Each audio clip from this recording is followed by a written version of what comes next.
नमस्कार दोस्तों। आज एक आईपीओ के बारे में बात करेंगे जो इकियो आईपीओ या आईक्यू आईपीओ जैसे आप प्रोनाउंस कीजिएगा, IKIO वो आईपीओ खुला है। तो मैं क्या करने वाला हूँ, उसमें निवेश करने वाला हूँ कि नहीं, क्या एनालिसिस रहेगा, वो लाइव मैं आप लोगों के साथ यहाँ पे शेयर करने वाला हूँ।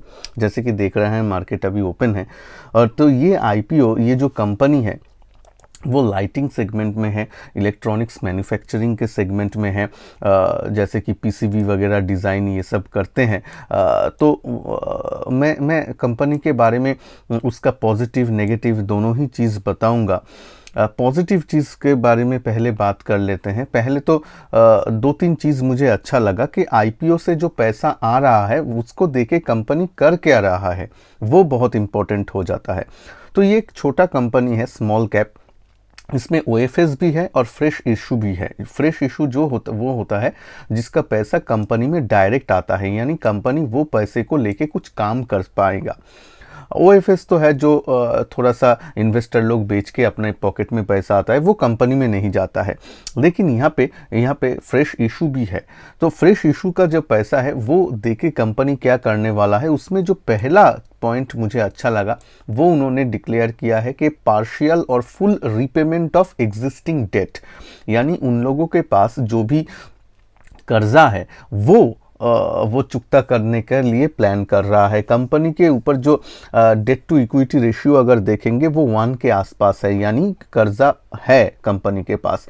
उसके बावजूद भी कंपनी साल दर साल प्रॉफिटेबल है एज पर देयर डिक्लेरेशन। तो प्रॉफिटेबिलिटी और भी ज़्यादा बढ़ जाएगा अगर ये लोग ये जो आईपीओ से पैसा आने वाला है उस पैसे को देके अगर डेप्ट को चुकता कर देते हैं, तो ये डेप्ट का जो ईएमआई वगैरह होता है वो तो निकल जाएगा। वो निकल जाने के बाद कंपनी के पास एडिक्वेट पैसा रहेगा जो उसका आपका बॉटम लाइन में ऐड होगा। बॉटम लाइन में ऐड होना मतलब प्रॉफिटेबिलिटी में वो ऐड होगा, जो कंपनी के लिए अच्छा है। दूसरा जो चीज़ वो करने वाला है वो है ये पैसे को लेके वो लोग थोड़ा बहुत एक्सपेंशन का भी मूड में है। हालांकि अभी जो उसका प्रोडक्शन चल रहा है वो 100% यूटिलाइजेशन में नहीं है, उसमें भी बढ़ोतरी हो सकता है, लेकिन एक्सपेंशन प्लान भी है जो मुझे अच्छा लगा। एक्सपेंशन होगा तो टॉप लाइन में बढ़ोतरी आएगी, यानी सेल्स बढ़ेगा तो प्रॉफिट भी बढ़ने का चांस है। तो कंपनी के लिए अच्छा है। तो ये दो फैक्टर याद रखना है हमें। अच्छा, और क्या चीज़ है, तो ये कंपनी जो है वो बिजनेस तो ये करता है और तीसरा जो चीज़ मुझे अच्छा लगा वो है वैल्यूएशन। जिस वैल्यूएशन में ये आईपीओ को ला रहा है 270-280 के रेंज में, उसमें अगर प्राइस टू अर्निंग रेशियो में देखेंगे तो फॉरवर्ड लुकिंग जो कैलकुलेशन रहता है उसके हिसाब से 20-25 के आसपास प्राइस टू अर्निंग रेशियो बैठ रहा है, जो कि अपना जो पीयर्स है जैसे कि डिक्सन टेक्नोलॉजीज, एम्बर, इसके हिसाब से बहुत बहुत अच्छा माना जाएगा। हालांकि डिक्सन टेक्नोलॉजी इसके साथ इन लोगों का डायरेक्ट कंपैरिजन नहीं हो सकता, क्योंकि मार्केट कैप के हिसाब से ये बहुत ही स्मॉल कैप कंपनी है, बहुत ही स्मॉल कैप छोटा कंपनी है। तो वैसे नहीं, लेकिन फिर भी मार्जिन के हिसाब से या वैल्यूएशन के हिसाब से बहुत ही कंपैरेटिवली सस्ता दाम में मिल रहा है। मार्जिन इस बिज़नेस में इन लोगों का अच्छा है, यानी बहुत ही निश प्रोडक्ट में ये लोग काम करते हैं जहाँ पे मार्जिन अच्छा मिलता है। तो ये एक बात है। तो कम वैल्यूएशन का जगह है, इसीलिए आईपीओ में थोड़ा सा मतलब वर्डिक्ट क्या होगा वो तो मैं बताऊंगा, लेकिन उसके साथ साथ कुछ नेगेटिव पॉइंट भी हमें देखना है, वो उसमें बारे में मैं आ रहा हूँ। अभी देखिए, ये 3-4 चीज़ है, बहुत अच्छा है, सब कुछ ठीक है। कंपनी का फैक्ट्री जो है नोएडा एरिया में ज़्यादा है, इट्स ओके। तो और कंपनी का प्रोमोटर जो है वो इस डोमेन में एक्सपर्टीज़ रखते हैं, बहुत अच्छा। लेकिन अभी नेगेटिव दिक देख लेते हैं। नेगेटिव दिक है उसका वेबसाइट में भी वो मेंशन है। ये फिलिप्स जो लाइटिंग प्रोडक्ट्स हैं उन लोगों के साथ बहुत सालों से बिजनेस कर रहे हैं, और अपना जो सेल्स का मैक्सिमम मेजर जो चीज़ है लगभग 50% वो एक ही क्लाइंट के पास से आता है जो है फिलिप्स। तो क्लाइंट कंसंट्रेशन एक ही में रहना थोड़ा सा रिस्क हो जाता है। ये बिज़नेस के पर्सपेक्टिव में होता है, लेकिन बिज़नेस चल रहा है, इतने सालों से प्रॉब्लम नहीं आ रहा है, तो होप करते हैं कि फ्यूचर में भी अच्छा होगा, लेकिन ये एक रिस्क है, वो जानना हम लोगों को चाहिए।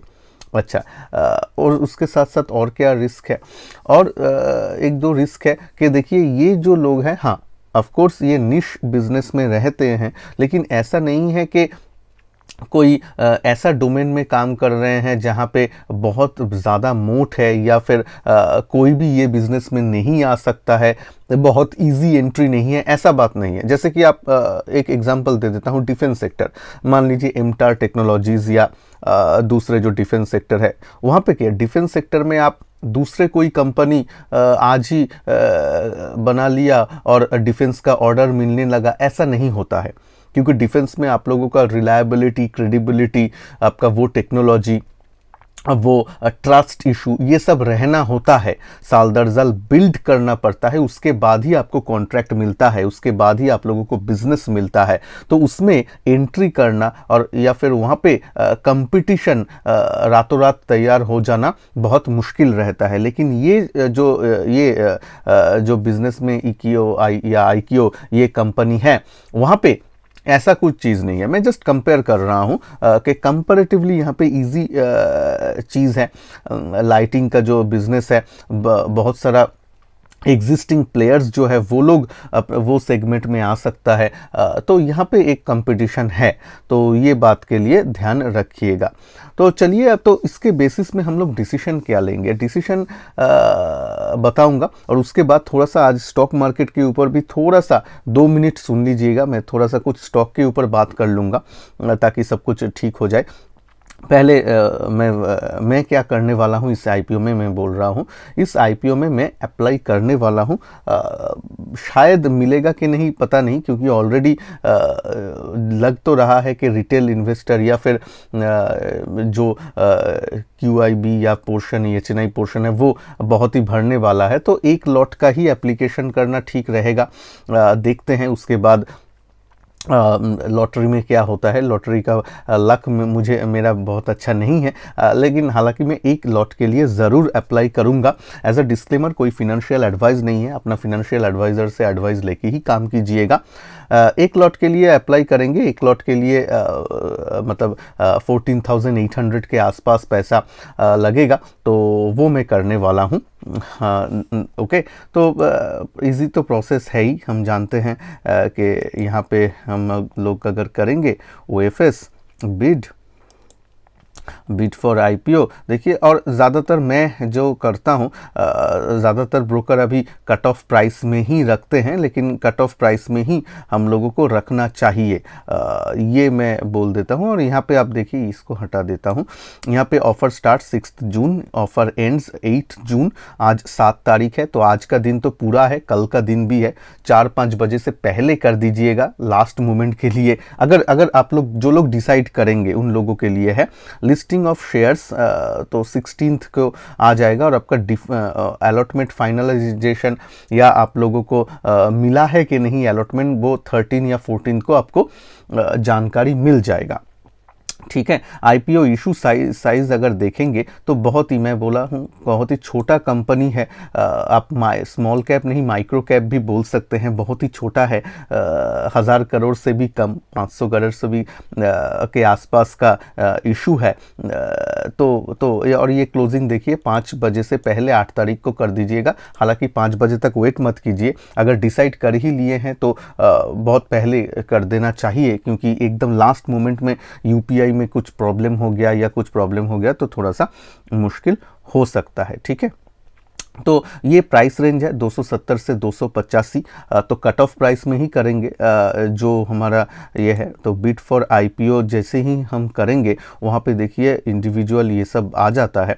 आप तो ये कट ऑफ ये चेक ऑन होना चाहिए लगभग, यही मतलब हम लोग, मैं जब करता हूँ तो कट ऑफ प्राइस में ही करता हूँ। तो एक लॉट के लिए ही मैं करूँगा, और उसके बाद आपको आईपीओ में अप्लाई कर देना है। आईपीओ आ जाएगा और application is submitted. Okay, fine. अभी अभी अभी वो ऐप में जाके यूपीआई में आपका मैंडेट चला आएगा, वो ऐप में जाके यूपीआई का जो भी ऐप होगा वहाँ पे जाके आपको उसको अप्रूव कर देना है। इजी प्रोसेस है, दिखा भी दिया। अब आ जाते हैं कुछ स्टॉक्स के बारे में बात कर लेते हैं। देखिए कुछ कुछ स्टॉक जो मैं 2 वीक पहले आप लोगों के साथ शेयर किया था, हेल उसमें था। आज 3,500 रुपये हो गया हेल। ये 3-4 दिन से बहुत ही अच्छा मूवमेंट दिया। कैनफिन होम आप लोगों के साथ शेयर था। कैनफिन होम देखिए आज 744, आपको याद रहेगा शायद कैनफिन होम जब मैं आप लोगों के साथ शेयर किया था 700 रुपये से नीचे ही था। ये लिस्ट आप लोगों के साथ मैंने शेयर किया था, आपको शायद याद है। यहाँ पे BEL था, हेल था, ये सब कंपनीज था। तो आप लोग टाटा मोटर्स था। 2 वीक पहले का ही बात है और 2 वीक में बहुत अच्छा रिटर्न हम लोगों को कुछ कुछ स्टॉक ने दिया है। अब क्या करना चाहिए, जो अगर स्टॉक में पोजीशन रहता है तो एक सिंपल थंब रूल में यूज़ करता हूँ कि मान लीजिए कोई स्टॉक 10% 12% भाग गया है बहुत ही शॉर्ट स्पैन ऑफ टाइम में, तो मैं 50% बुक कर लेता हूं या 30% बुक कर लेता हूं बेस्ड ऑन रिस्क एपेटाइट। और उसके बाद जो प्राइस है, जो स्टॉप लॉस है, वो मेरा जो कॉस्ट प्राइस है उससे 2-3% ऊपर मैं फिक्स कर देता हूं। हाँ, एटलीस्ट कॉस्ट में तो लाना ही है ताकि उस ट्रेड में लॉस ना हो पाए, बस। ठीक है, तो ऐसे अप्रोच रहना चाहिए। जो भी बुल स्टॉक्स रहता है उसमें प्ले करने का ऐसा ही तरीका होता है, इससे और कोई नहीं है। क्योंकि आप टॉप नहीं पकड़ सकते हैं, एकदम टॉप में मैं बेच के निकल जाऊंगा, ऐसा नहीं होता है। तो इस बारे में ध्यान रखिएगा।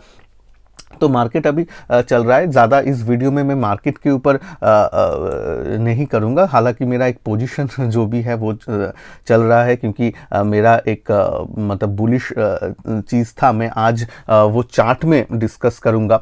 कल जैसे कि लास्ट मोमेंट में एक क्लोजिंग दिया था, बहुत अच्छा क्लोजिंग हुआ था, उसके बाद मैंने कुछ कॉल ऑप्शन भी लेके गया था, वो उसके बारे में मैं अलग सा वीडियो बना के मैं आप लोगों के साथ करूँगा। मैं पार्शियल प्रॉफिट भी बुक किया हूँ ऐसा। लेकिन मेन जो है इस वीडियो में मैं IPO और स्टॉक को कवर किया हूं, और जल्द ही इस चैनल में मैं डिफरेंट ऑप्शन का स्ट्रेटेजी जैसे कि बियर पुट्स ट्रेड या फिर स्ट्रैडल स्ट्रैंगल, ये सब के बारे में बोलने वाला हूं। अगर आप लोगों को वैसा वीडियो चाहिए स्ट्रैटेजी के बारे में ऑप्शन में, तो नीचे प्लीज़ इस वीडियो के नीचे कमेंट कीजिएगा। वीडियो को अच्छा लगे तो लाइक ज़रूर कीजिएगा। लाइव मार्केट में मैंने IPO में अप्लाई करके आप लोगों के साथ शेयर किया, यहाँ पे प्रैक्टिकल में दिखाने वाला हूँ सब कुछ। अगर अच्छा लगे तो प्लीज़ वीडियो को लाइक करके मुझे मोटिवेशन ज़रूर कीजिएगा। चैनल में नए हैं तो चैनल को सब्सक्राइब करके बेल आइकन को ज़रूर प्रेस कर दीजिएगा। मिलते हैं नेक्स्ट वीडियो में, तब तक के लिए जय हिंद, वंदे मातरम।